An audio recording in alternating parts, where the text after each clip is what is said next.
Bishopsgate, the City of London. Nearly 7 centuries ago, it was here that the world's most notorious madhouse welcomed its first inmates.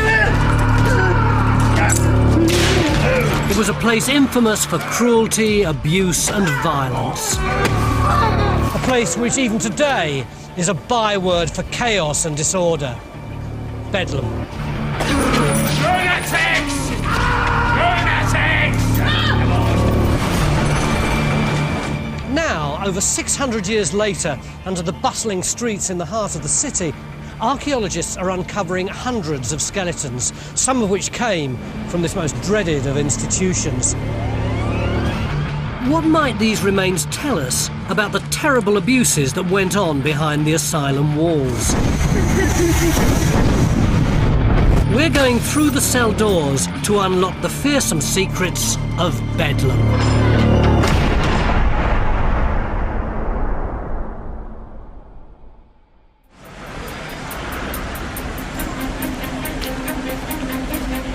Today, the streets around Liverpool Street Station line one of the busiest parts of London, its financial and business hub. But centuries ago, this was a run-down area on the edge of town, not far outside the old city walls. It was deemed a suitably desolate spot for the construction of the original Bedlam Hospital, or as it soon became known, Bedlam. By delving into the institution's historical records and following a new archaeological dig, we'll discover what life was really like inside Bedlam. We'll reveal the stories of some of its most deeply disturbed patients and even sample some of the so-called cures on offer inside. That's actually biting now, isn't he? Ooh. Ooh. It's a story that shows just how dramatically our attitudes to madness and the mad have changed throughout history. Nothing now remains of the original medieval Bedlam building. But behind these anonymous blue hoardings on Liverpool Street, archaeologists have recently uncovered a 16th century graveyard. Anybody trying to give you a right hand, please? You may be wondering why I've got this Guantanamo fashion jumpsuit on. Well, this is... Do I do this first? Yep, okay, no this is real urban archaeology. That's lovely. You're slacking it off a bit. There's rats, there's gas, and if anything goes wrong, then they're going to have to drag me out like that. The graveyard was built alongside the medieval Bedlam, and it's been uncovered during construction work for London's new Crossrail link. This trench is just one of many being opened up as part of a major ongoing excavation. It may be restricted in size, but within its tight confines, archaeologists are uncovering dozens of burials. God, this is a nice little site, isn't it? It's a pretty challenging location. We're in the middle of a major road in a very busy part of the city. We've got really tall buildings all the way around us, and we've just got to make sure we don't undermine them for a start. So what have we got here? Well, we're in the middle of the cemetery. We've got several graves here, and what you've got is some that are overlapping, some that are intercutting. This one's probably cutting through the legs of this lower one, and this one's been very disturbed by a burial above. Makes it look like there was quite a lot of pressure on the graveyard, doesn't it? Yes, it was here for about 150 years. So they probably started off burying them in nice rows, and they'd stack burials on top of each other until they got as close to the surface as was healthy. And then they'd have no option but to dig through old burials to get new ones in. I know you're not going to like this question, but what are the possibilities, do you think, of us finding Bedlam patients? Some of these burials will be from the hospital. Potentially, we could find nameplates on a coffin, perhaps. You know what I keep thinking? All those people in the buses just a few feet above our heads have no idea that just below them there's this great tumble of skeletons. Bedlam, short for Bethlehem, was founded in the 13th century as a religious order. Named after the church built on the site of Christ's birthplace, the guiding star of Bethlehem was to be its emblem. The priory soon evolved into a prototype hospital, where monks helped care for the city's sick, poor or homeless. And by the late 14th century, Bedlam, as it was by then known, was starting to specialise in the treatment of lunatics. They were usually called lunatics. There was a sort of, technical legal term, lunatic, at that point. But they probably included all kinds of people who today we wouldn't say were suffering from mental illnesses. So perhaps people with learning difficulties or epilepsy, brain tumours from injuries, or personality disorders, as we'd call them today, people who just couldn't cope with living in society and fell through the cracks. Madness was a matter of behaviour. So it was classified rather in terms of sort of raving or furious madness on the one hand and melancholy madness on the other. Time Team's Alex Langlands is meeting Richard Barnett, historian of London's medical past, to learn more about how these unfortunates were treated in the early Bedlam. When I think about Bedlam, I think of actually quite a large institution. Is that the case? No, what we think of when we think of the big Bedlam is the 18th and 19th century Bedlam, when it did become a much larger and more modern kind of asylum. In the medieval period, we're really talking about something rather like a small monastery, and we've got some rather nice evidence of this from a survey conducted. I've got a map here to show you. It certainly does show us that Bedlam is very small. Right. It's a stone building. We've got maybe 20 rooms here, something like that. Yeah. Rooms that we could imagine being used for the confinement of the lunatics.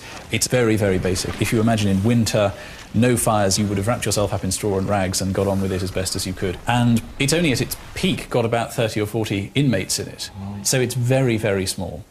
And in the individual rooms, what have we got then? Beds and... Beds if you're quite lucky. There are some reports from various surveys and visitations that the beds are rotten and that they have to be thrown out and replaced, or that other inmates are literally just sleeping on straw. Right. Inmates are confined sometimes to cells, other times to sort of wooden cubicles in shared dormitories. There would also have been restraint points on the walls. That's a rather crucial point, so that if anybody did get out of hand, they could be restrained. So you would actually have had people here with mental illness being actually physically fastened to walls so they couldn't move. Yes, absolutely. Restraint is a crucial part of the culture of early Bedlam. So it appears that Bedlam soon abandoned the good intentions of its founders and became more like a prison than a hospital. Well, it would have been absolutely hellish, because the patients had come to Bedlam hoping that this was the one place in London, in the country, in the world, they could find respite and care, only to discover that their food was taken away from them and sold on, their clothes were taken off their backs, the straw from the mattresses, the very beer and bread which they should expect to eat was taken away from them. They really had found themselves in the inferno. But we're severely hampered in our quest to better understand the lives of these early inmates. Owing to a lack of records, it's not until as late as the 16th century that we get our first glimpse of named individuals being admitted to the madhouse. This book represents the first historical record that we have of the patients in Bedlam. This dates from 1598, and we have a list of about 21 patients that is coming as a result of the governor's doing a spot check here to really check on, well, who have we got still here, and actually, more importantly, who's paying for them. How long do people go in for? Typically, in many of these cases, we are actually seeing individuals who have been in sometimes for 10 and 20 years. At the top here, we have Elizabeth Dicons, sent in at the request of the parishioners of East Ham in Essex. So this really is a pauper, isn't it? This really is a pauper. And this is the typical patient that Bedlam is receiving. But of course, that doesn't tell the whole story. In addition, we have patients being supported by the aristocracy, including this interesting case of Barbara Heron, who is sent in by the Lady Stafford and is allowed for by her. So, to some extent, Bedlam is reflecting a range of different social classes, a sort of microcosm of London. But this is the forgotten microcosm, isn't it? It is. The notion of these commissioners going into Bedlam and actually having to record who's there and who's paying for them because they don't know is terrifying. Absolutely, there is a sense of anonymity written in to these patients. There's a whole book full of tragic stories. So it seems that rich or poor, lunatics dumped at Bedlam were hidden away and forgotten. And doctors' attempts to treat madness didn't make life any more bearable. Alex Langlands is volunteering to try out some early Bedlam medicines. Hello, Karen. Hello, Alex. Nice to meet you. What are you making here? I'm making a prescription. He's joining herbalist Karen Howells to prepare a laxative. OK. What's our first ingredient? The first thing is the buckthorn bark. Right, OK. So this is just an everyday hedgerow species, which you bark stripped. You've got it in the mortar here, and you're grinding that down. Yeah, and the next thing is the acacia gum. We know maple syrup, it's from a tree. Yeah. We would add to this then the infusion of senna. This is what you might recognise more easily is a senna pod. Yeah, Traditionally used in making laxatives with milk. And we would infusion is just boiling that up with water, put in a tiny bit of that, and then you would stir this round. Yeah. And of course that's your prescription made. It smells very medicinal, actually. It Yeah. smells actually quite nice. Yeah. You imagine that it clears the body, and this should clear your melancholy. You know, this should deliver you a nice purge. OK, so if I were to give this just a smallest try here. It's very brave. Very brave, you think? Yeah. You do have toilets here, don't Yes. you?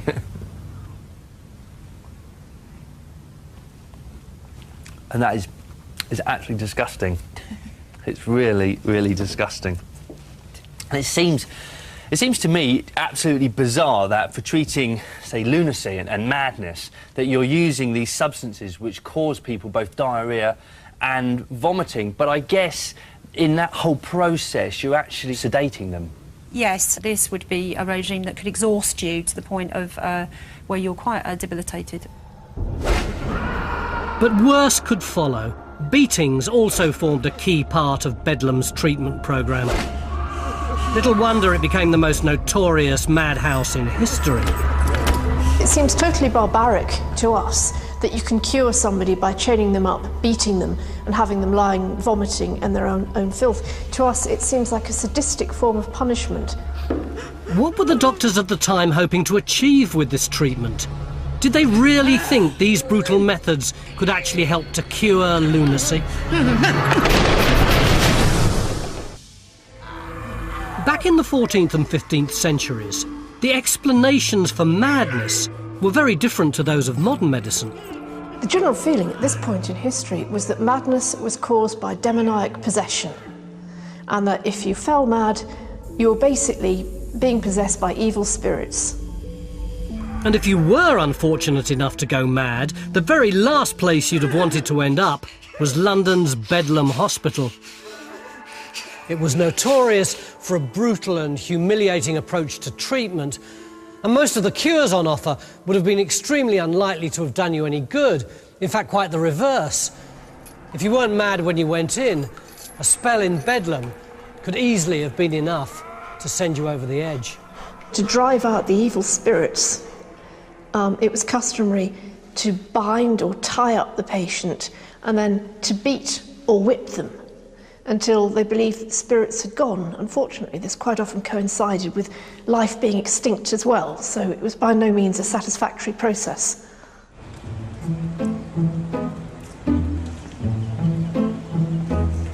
Beating wasn't the only cure on offer, though some of the alternatives were equally unpleasant.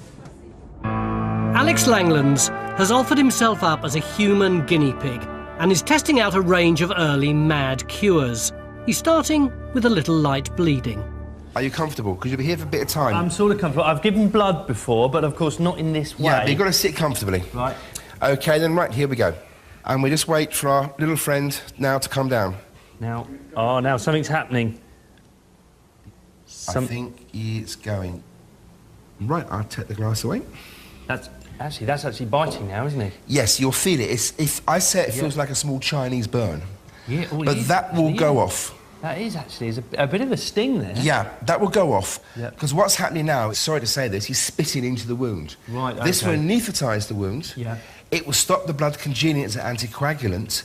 But more importantly, around the area, the capillaries are being paralysed so they stay open. So that's just going to bleed and bleed and Yes. bleed and allow the leech to just really feast itself. Yes. Doctors at the time would apply anything up to 50 leeches in one go.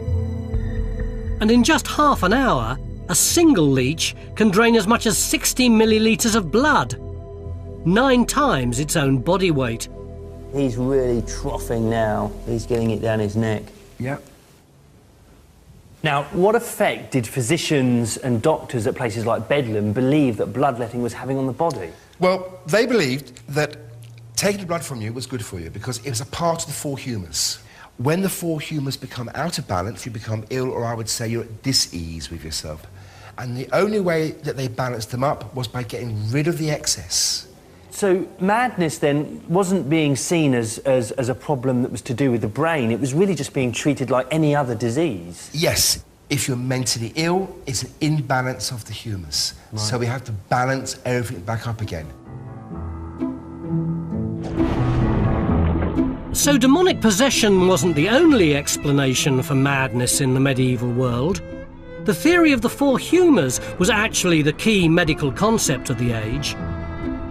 It suggested that there were 4 vital bodily fluids: blood, phlegm, yellow bile, and black bile. There were certain humours out of the 4 which were said to lead to madness.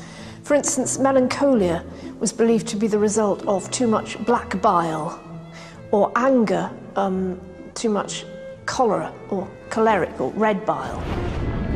The theory completely dominated medical thinking from the time of the ancient Greeks right through the medieval period and well into the 18th century. In seeking to restore the balance of the humours, doctors favoured treatments like bloodletting. And while leeches were certainly one possible prescription, for most Bedlam patients, they'd have been an unaffordable luxury. Say we don't have access to leeches, what sort of other equipment would we use to bloodlet? The most common way to bleed somebody, of course, is to just use a knife and we'd cut them. Really? Great to start the bleeding. Bit of a problem to stop it, though. A large cupful of blood could be taken from a patient in a single bloodletting session, sometimes much more. Now, my personal favourite, I'm sorry about this, is the phlegm.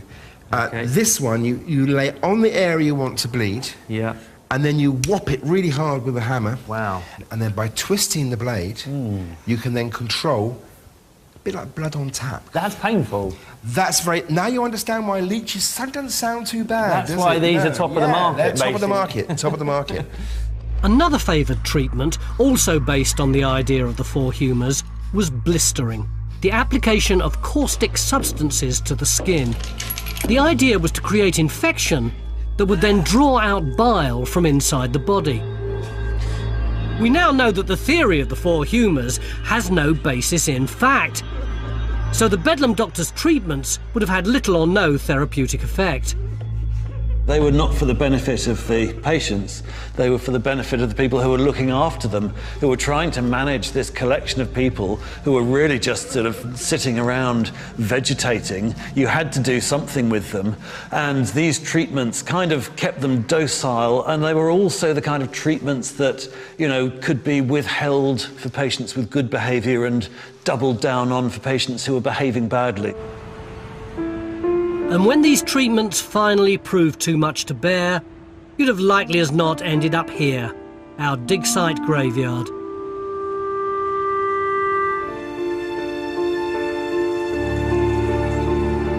Time Team's Jackie McKinley is meeting historian Vanessa Harding to examine the local burial records.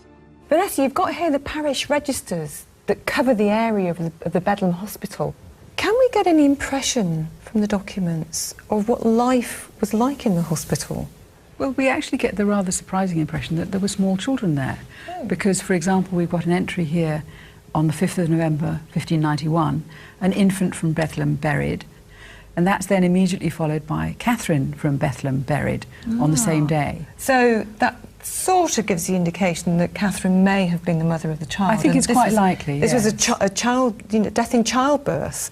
Yes, but about 100 years later, there is a well-reported case in which an attendant is dismissed for having impregnated a female patient. And that it's not just that problem, because at about the same time, it certainly looks as though a far higher number of male attendants or basket men are being dismissed for misconduct than female. Gosh. So, I mean, these would potentially be very vulnerable young women going into places like this, and open to abuse. I'm afraid so, yes, yes.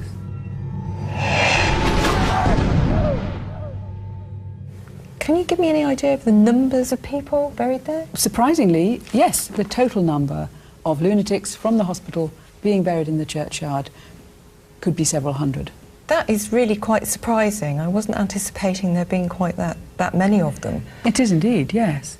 If we start with this one, we have Humphrey Cantrell, lunatic, buried at Bedlam; Thomas Wells, lunatic, buried at Bedlam; Mary Pender, lunatic, threw herself out of a window. Good grief.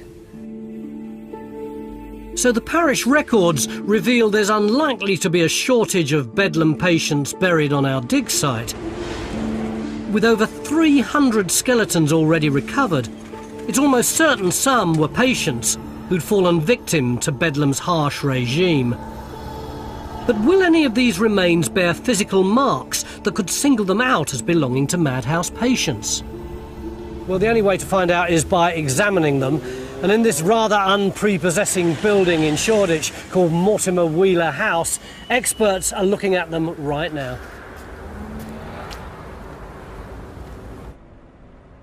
Jackie McKinley is catching up with the Museum of London's bone experts. Jackie, I know that none of these skeletons are going to have been excavated with signs around their necks saying, "I am mad." But is there any way that we can ascertain whether any of these people might have been inmates of Bedlam? Well, as you quite rightly say, actually seeing evidence of madness as such on skeletal material is not going to happen. But there are some diseases which, in particular their later stages, can lead to mental disorders, and this indeed is a case in point. Now, if I put that next to there, you can see, because this is the thigh bone, this is what it should look like, and as you can see, this one is much thicker. There's been new bone formation, and it's not smooth. This is all bone reaction to infection. So what do you think you might be seeing here, Mike? Well, it's the characteristic distribution of these lesions that give us a clue, and the distribution of these lesions in particular suggest a specific infection, such as syphilis. Ah. And what's the link between syphilis and Bedlam?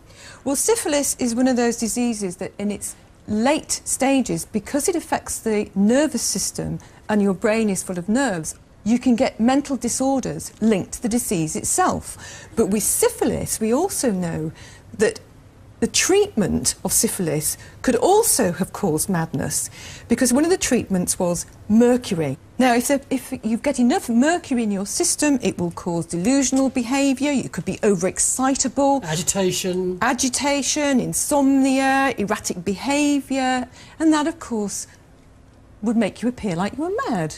Now, what we don't know in this particular instance is whether this person might have been in Bedlam, because of the madness that they apparently had, or they might have been in one of the two hospitals that were in London that dealt with venereal disease. That's a very, very good candidate. It's a very good candidate. For being a Bedlam patient. The main visible symptoms of syphilis are bodily ulcerations and skin lesions. But in its final phases, regardless of whether mercury is being prescribed, patients can suffer dementia, a form of mental illness. So finding a victim of this disease in our graveyard is a real breakthrough for the archaeologists. It means their investigations are already suggesting possible links to Bedlam.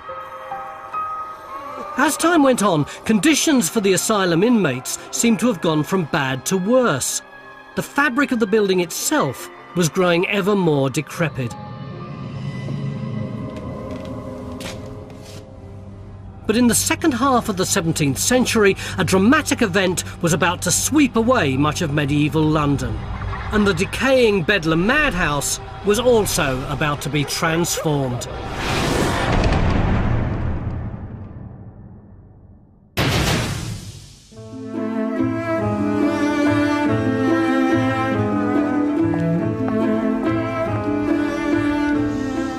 1666, one of the most momentous events in London's history helped transform Bedlam Hospital.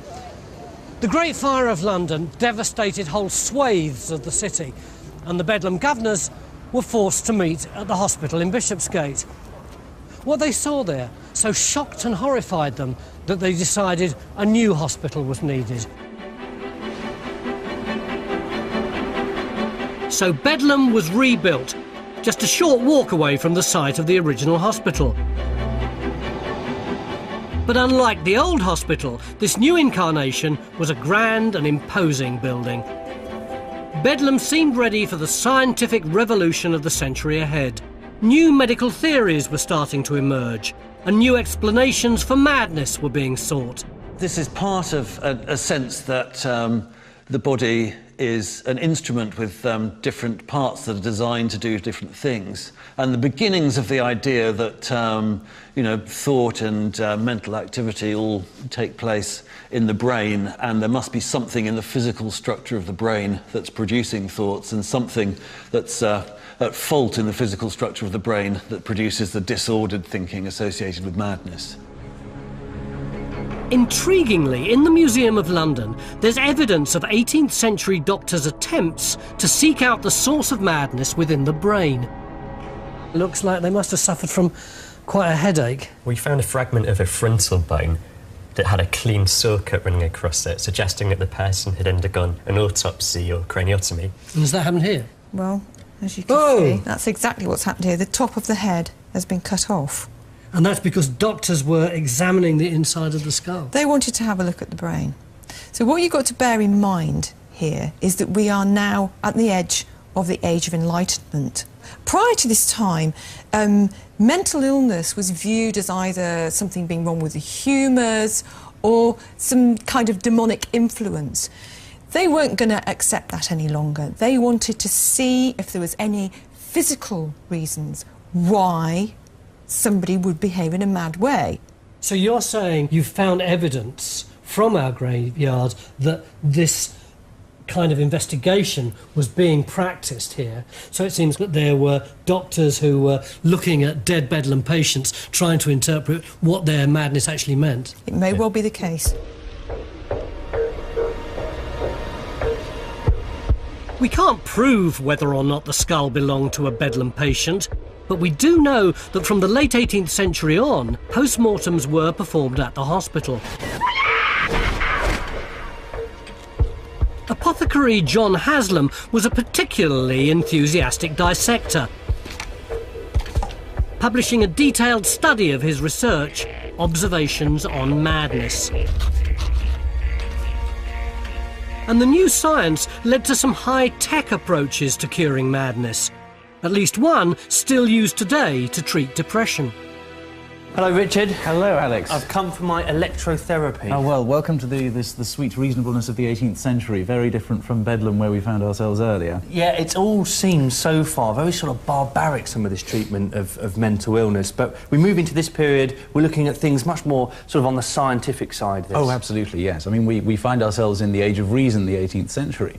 This is an age, first of all, of new anatomical discoveries about the nervous system. By the end of the 18th century, it's very clear to a lot of European doctors and natural philosophers that the body, and especially the nervous system, runs on electricity in some sort of way. And what we have here is a Hawksbee machine. It's an absolutely standard piece of kit by the 18th century as a way of generating static electricity. So is this the sort of technology, then, that physicians and surgeons in places like Bedlam would have been using? Yes, absolutely. We do have records of this kind of machine being ordered for use in Bedlam, and a lot of the physicians who worked in Bedlam in the late 18th, early 19th centuries were very interested in electrotherapy. Now, this is all very well, but how is it actually being used to treat madness? Well, as with bleeding, this could be applied to any part of the body. Right. If you had a physical ailment in your foot or in your abdomen, you could use a wire to connect it to that, or you could apply the affected part to the end of the brass cylinder. Right. So this really could be applied to any part of the body that's affected. And of course, if you're thinking of a mental illness, it's the head, it's the brain that you're going for. So what's happening then is we're seeing the critical link being made between mental illness and the brain. Exactly so. It's going from being an older sort of humoral, holistic vision of madness to something that's kind of distributed throughout the body to something that's being focused on a smaller and smaller bit of anatomy. Right. So if you care to apply whichever part of your body you like to the end of the cylinder there. We'll start with the finger. So I'll start cranking it here.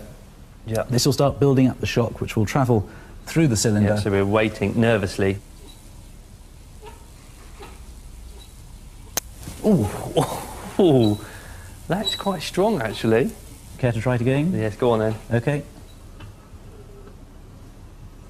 Oh, excellent stuff. Already, I feel restored. Good. Richard. I'm very glad to hear it. To fine health. So I'll be back next week for my next bout of treatment. And I'll send you my bill. Thank you very much. But in practice, the 18th century scientific revolution made little impact on life at Bedlam. The madhouse remained firmly rooted in the past. Conditions at the end of the 18th century would have been incredibly grim for the majority of patients. There are accounts of women crouched naked in the straw, chained to the walls, of patients developing gangrene on their legs, where the chains of their manacles had rubbed against the flesh. Widespread lice and fleas, starvation, beatings, food stolen by harsh, uncaring wardresses. And in terms of treatment, restraints and purging were still the order of the day. Not to mention other archaic cures, such as cold baths and spinning chairs, all designed to literally shake people out of their madness.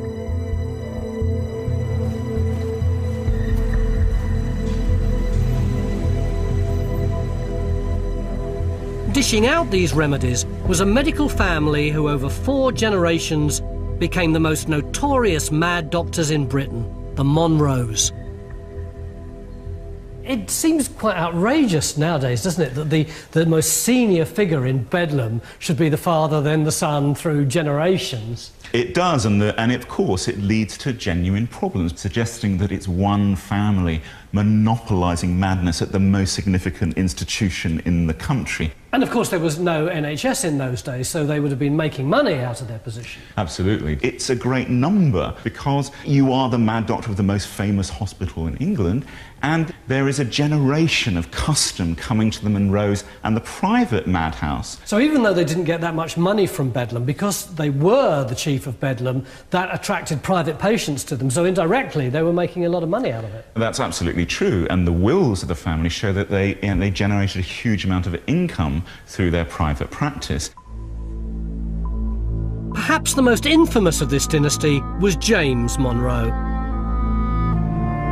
The story of one of his private patients, Alexander Cruden, reveals much about his outdated approach to the treatment of madness. Cruden was apparently plucked from the streets of London on the instructions of a romantic rival. Whisked to Monro's private madhouse in Bethnal Green, he was cuffed, manacled and force-fed medicines. Cruden all along denied that he was in any way deranged and complained that Monro had prescribed drugs 6 days before even seeing him. Stories like Cruden's of people being locked up in madhouses as part of a plot or conspiracy or abuse in madhouses, these were great tabloid fodder in the 18th century because they usually led back into really juicy family dramas. You know, maybe some husband had locked his wife up as mad because he was having an affair with somebody else or because he was after her inheritance or something. But Bedlam's medical malpractice was hardly hidden away behind locked doors. Incredibly, as a way of bringing in more cash, doctors actively encouraged public tours, turning the hospital into a shocking freak show.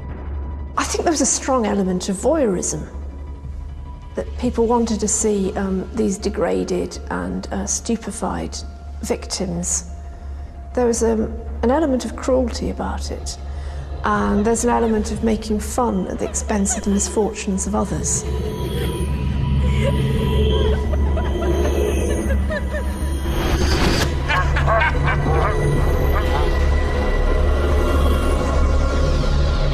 One of the very few depictions of the interior of Bedlam dates from this time, the final panel of William Hogarth's masterpiece, The Rake's Progress. It shows polite society ladies enjoying their day trip to the madhouse.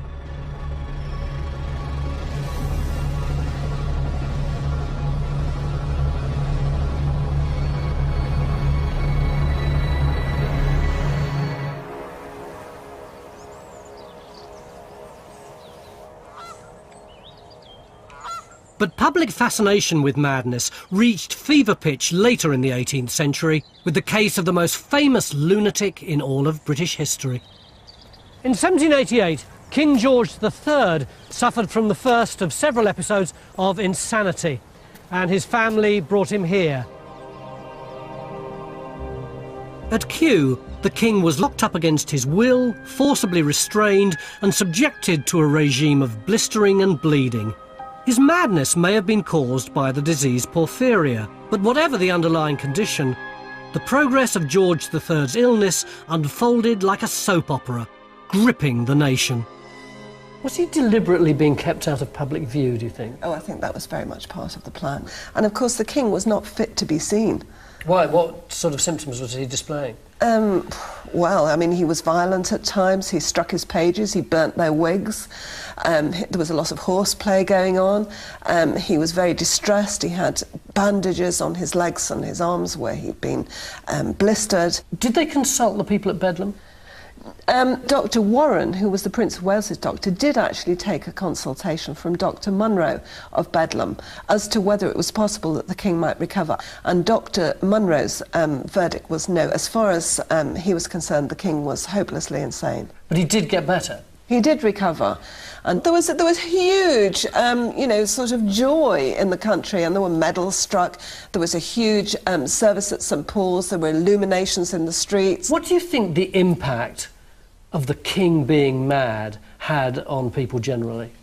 I think when he recovered, there must have been an awareness in the general population that it was possible for people, first of all, to admit that there had been an attack of madness, and two, that it was possible to recover from an outbreak of madness and not be, you know, put away in Bedlam and never seen again.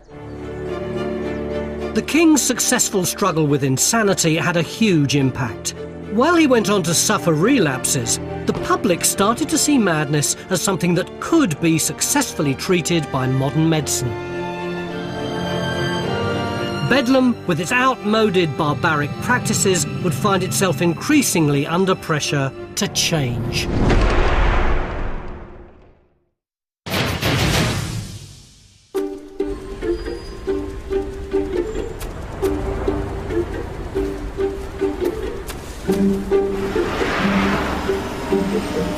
Here in Bishopsgate in the City of London, we're taking an early look at a major ongoing excavation into Bedlam graveyard. Behind these hoardings, the secrets of the burial ground that once stood alongside Britain's most famous madhouse are gradually being revealed.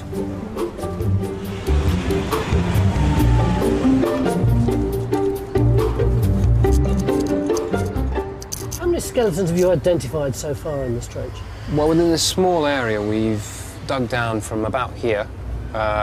We've already taken out in the region of 35. So it was a pretty crowded cemetery. What we've dug so far probably accounts for maybe 4 or 5%. And the cemetery was in use for about 150 years, and we expect to find several thousands. And what's this lovely thing here? This is a bead necklace we found with one of the skeletons. It's an infant burial. That was actually worn by the person who was buried? Yes, there's been nothing else within the coffins apart from this. It's quite crude, but it's charming as well, isn't it? I can imagine that the little child would have valued that. Any other finds? We have traces of potential nameplates. Frustratingly, they're so badly corroded and fragmented that getting a name off them is nearly impossible. This would have been a big investment for some loving relative, wouldn't it, the handle and the nameplate? And now, this is all that there is left. It remains to be seen what more the dig will uncover as the search continues for evidence of links to Bedlam patients. By the 18th century, the madhouse was reaching the peak of its notoriety. Its brutal treatment of patients was looking ever more outdated. With Bedlam and its doctors coming more and more under attack, a pioneering new institution was established here in York. It was called the York Retreat. It was set up by a Quaker reformer called William Tuke, and it had a very different philosophy from Bedlam.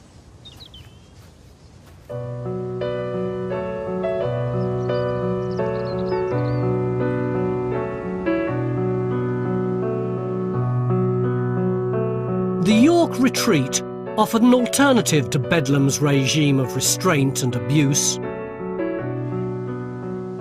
What was the philosophy of the York Retreat? It's beautifully set out in this book, written by William Tuke's grandson, Samuel, published in 1813. He proposed to set up a building sufficient to accommodate 30 patients in an airy situation at a short distance from York. There may be a few acres for keeping cows and garden ground for the family, which will afford scope for the patients to take exercise when that may be prudent and suitable. It's a little rural idyll, isn't it? A rural idyll.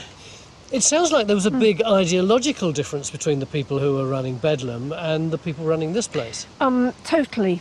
Samuel Tuke believed that there is a bit of God in everyone, and that if we appeal to the good in everyone and we look after them and nurture them and train them, they can be brought back to good mental health. Whereas the Monroes were what we now call therapeutic pessimists.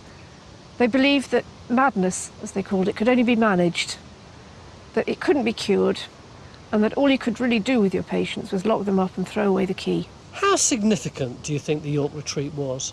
It set the bar, really, for subsequent asylums, and it was, one could almost say, a revolution in care for the insane in those days.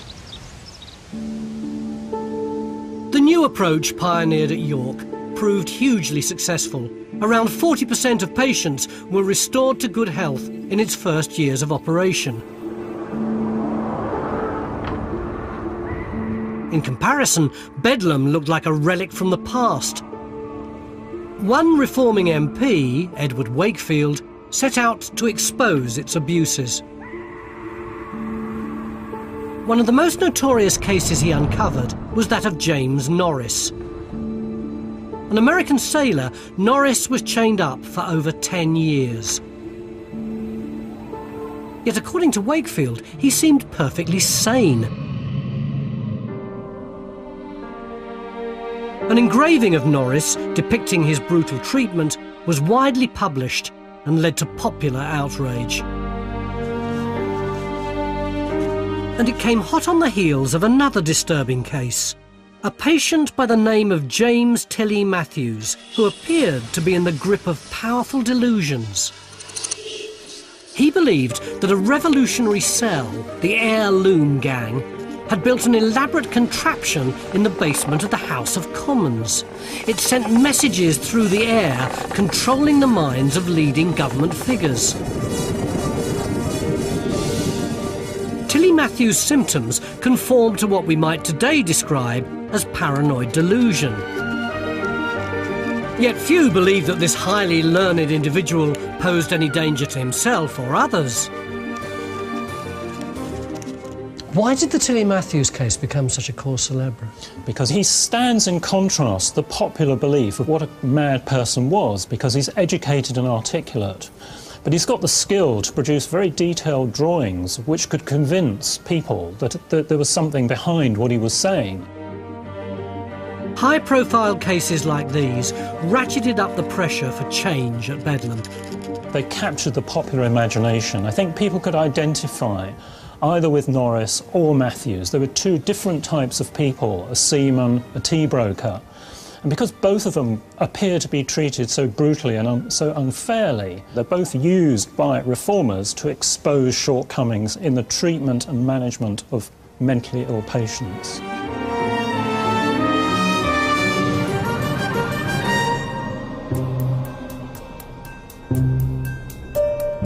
Eventually, in 1815, a parliamentary investigation into Bedlam was set up. It proved so critical that it finally brought about the downfall of the notorious Monroe mad doctors. They were old-fashioned consulting physicians, silver-haired men with black hats and silver-top canes at the top of society, and they believed that they were right. There was a kind of arrogance about the Monroes, which started off as confidence and then became atrophied.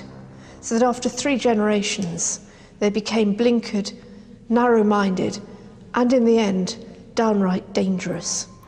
Following the inquiry, Bedlam relocated once more to the building that today houses the Imperial War Museum.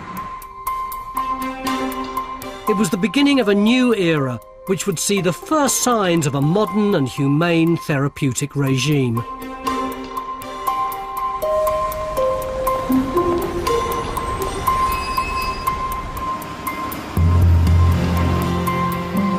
Although the Bedlam dig still has a long way to go, bones from the graveyard are already giving us new insights into its past, helping us understand how the story of the infamous hospital reflects society's changing attitudes to madness and the mad.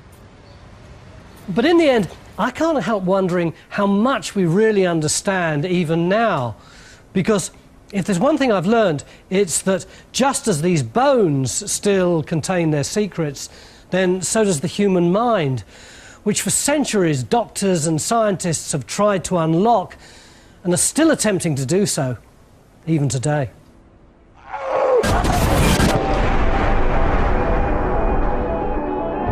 Tonight, Channel 4 is celebrating 50 years of rock excess with a special rock night.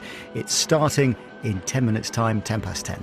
And here on More 4, we have a classic of our own involving a hairy milkman and a young, impressionable priest in Father Ted.